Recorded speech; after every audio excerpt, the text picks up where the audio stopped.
Alors moi, je voudrais dire d'abord que cette question du débat sur les niches fiscales,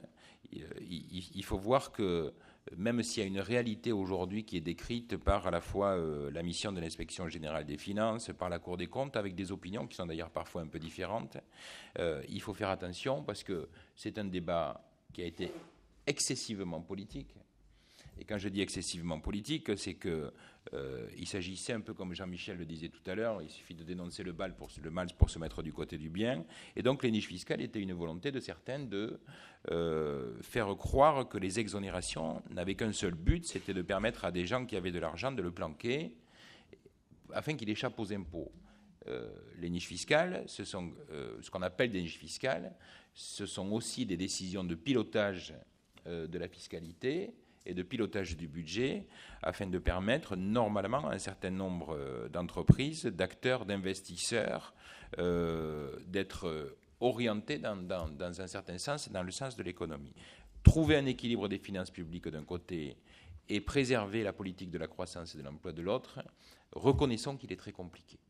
Et que c'est un paradoxe qu'il faut arriver à résoudre cette année, et que nous sommes convaincus, nous et notamment au travers du groupe d'études PME, qu'il n'y a qu'une seule façon de créer de l'emploi et de la croissance, c'est de soutenir les entreprises et les personnes et les chefs d'entreprise qui créent l'activité et qui créent eux-mêmes l'emploi. Il faut savoir que sur les 2,8 millions d'emplois créés en France ces 20 dernières années, 2,3 l'ont été par des PME. Et que dans le PLF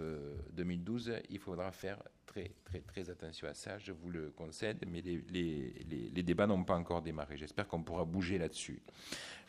Un mot sur les FIP et les FCPI, puisque c'est quand même le sujet qui nous rassemble. Je sais que le capital risque est souvent décrié en France, à mon avis à tort, parce qu'il faut savoir que par son poids, il se place juste derrière celui du Royaume-Uni, même si nous sommes très loin des États-Unis, tous ceux qui ont visité le modèle de la Silicon Valley, un peu compliqué d'ailleurs, puisque même ailleurs que dans la Silicon Valley aux États-Unis, ils n'arrivent pas à le reproduire. Mais c'est pourtant très efficace. Ce qui est plus inquiétant, c'est que le capital risque stagne en France quand il progresse ailleurs. Moi, c'est les informations que